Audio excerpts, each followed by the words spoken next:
Hi there. Big news from Ireland and unfortunate news as well, because someone who has been very brave and has done enormous work for the ex-JW community, for helping the JWs trapped in there, those who haven't been able to access facts, getting those facts out. And of course, one can just imagine what Watchtower are like. So we have the front page of an Irish paper, the Sunday Business Post. Now, they have done articles on Jehovah's Witnesses last year. Do you remember the report they made about the elders who got deleted for reporting child abuse to the police? Remember that? That was these guys. I went onto their site, but you have to subscribe to access the articles. And I thought perhaps people at Reddit would have accessed and put them up for everyone. And sure enough, they have. So thanks to the XJW community at Reddit for putting this out. So this is on, they put it on the front page. So thank you very much, Sunday Business Post. Jehovah's in bid to block Irish blog hosting secret documents. And the article is written up below, so we'll have a look. So this is about avoidjw.org, who fantastic resource for the different editions of the books and pamphlets. It's been very important. Here is the article that someone has helpfully written out for us. So you can see the heading in today's paper. Lawyers at the organization's headquarters in New York, I bet they have been trying to find out who runs the blog for more than a year, because they always put their resources into things like this. The Jehovah's Witnesses are trying to block a blog run by an Irishman from publishing hundreds of internal memos related to the religion's handling of allegations of child sex abuse worldwide. Lawyers at the organization's headquarters in New York, known as the Watchtower, have been attempting to discover the identity of the person behind the blog for more than a year now. Well done to him for outrunning them. The Watchtower is also trying to get its hands on log files for the WordPress account to find out who was visiting the site. Well, I've been visiting it, and you're perfectly welcome to find my details. The website, avoidjw.org, is run by an Irishman. Through it, he has published thousands of documents related to the religion, from the books and pamphlets it distributes on the street to internal memos and regulations about alleged child sex abuse. In June last year, the Watchtower went to the U.S. District Court for the Southern District of New York to apply for what's known as a DMCA subpoena to shut down the blog. A DMCA subpoena is a little-known provision of an American law called the Digital Millennium Copyright Act, which allows the complainant to identify people who may have infringed their copyright. There'll be copyright in the Bible next. In legal documents, I suppose they have copyrighted their own tawdry translation.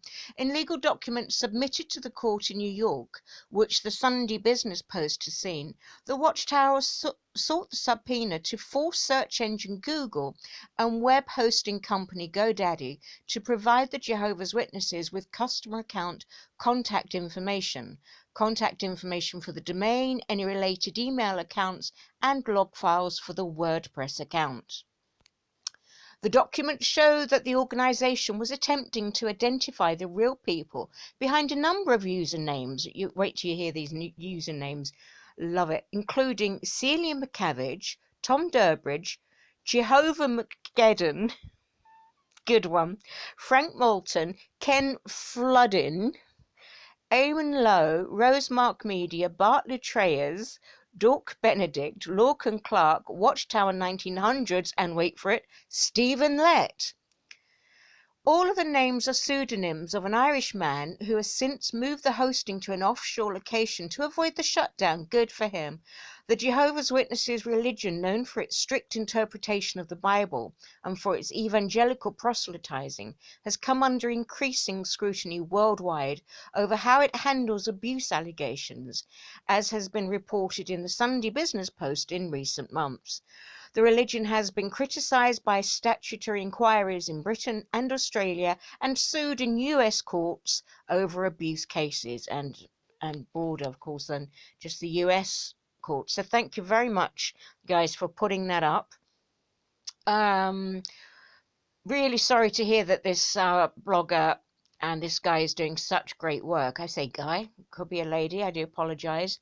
That that they're being pursued. I guess they would be expecting it. So someone has said this is the reason why Avoid JW disappeared from all platforms and erased his entire web history on Reddit and Twitter. But someone says, but what's out is out. Avoid JW has been a guarantee for us that everything new that the board makes up gets leaked. If they manage to close this and others, then there might be a problem. Well, you know what? There's a good way that we can all ameliorate that problem. Because what should happen, what needs to happen, and we've done this myself and compatriots in other protests against massive business, bigger than Watchtower business even. Believe you me, they come after you. What you do is when they it's like the Hydra, when you cut off a head, 10 more pop up in its place. Do you see what I mean? So everyone has to do their part. And that means anyone who reads any XJW, anyone who benefits, anyone who's got family left in the Borg, anyone still in, if you can take the risk. You get your own sites, just put it out and put it out. We have to do that. We have to do that when a video is taken off the net. We all must put it out on ours. We've got to keep doing this. There's no time to mess around, and it's no time to let a few people with their heads on the block take the fire for us all. Do you hear what I'm saying? We can do this. I don't know what the situation is at the moment, but friends of mine, they've had very important sites that are saving lives against the criminal acts of big business. They've had to move their sites to different hosters, like in Iceland. Iceland were very good. I don't know what it's like now. For doesn't matter complaints or anything, they just leave you up. They don't shut you down. So we shall say we all need to be part of this solution. We can't rely on one or two or three or four people with their head on the chopping block for us all, because what they're doing is for us all. So I feel very firm about this. As you can tell, I get all bossy and that, but that's what I'm thinking. So Avoid JW, they're saying, was the source behind the Palmer letters released at Faith Leaks, as I understood what he was writing here before he disappeared and deleted everything. He also said that this was just a little taste of all the documents he was sitting on. More leaks would come. I just hope that he doesn't receive any personal trouble for this. I agree. A bulletproof, neutral site like Faith Leaks is the best solution. The Watchtower lawyers wouldn't be able to stop that. Well, we've got to get it out to the news media more and more.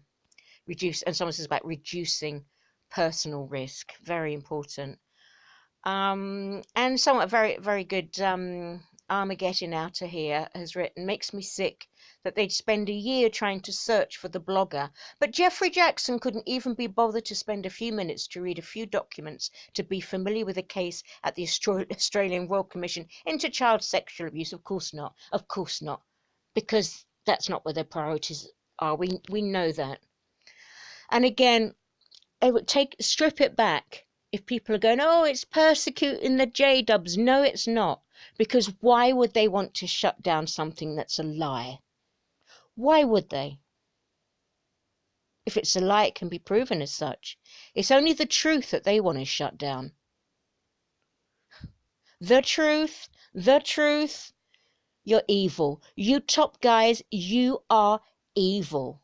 You kill people for what? You know that these are lies. You know that you're promulgating lies. And you're expecting people to die for those lies. How dare you? How dare you do this? How dare you do it? How dare you?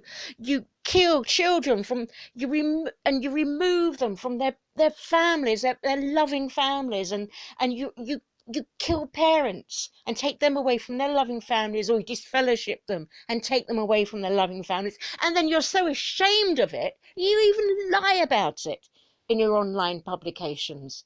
How dare you? You're evil. You are truly, truly evil. The other day, twice in one day, I heard about two 14-year-olds who were disfellowshipped and had to move out of their house. Children, 14-year-old children disfellowshipped, and their own families won't speak to them. That is evil. You don't do it, and you don't do it on our watch. And every single person who is able to, who won't be compromised and again chucked out of their houses, because some of you have to play the long game while your families are being held hostage. Every one of you, you get a blog, you get a website, you get you get a Twitter account, you get a YouTube channel, anything. Do it now. Get on the streets and car crash. Whatever you can do something. And unless everyone who can do something does something, this is going to continue a lot longer. And a lot more people will die, and a lot more families will be in so much pain. And I know that so many of you watching this will be in that pain. You can do it. And I'll stop bossing everyone around now. But, oh, I'm angry. I'm going to calm down. Oh, I can't bear it. Can't bear injustice. Can't bear evil. Bye.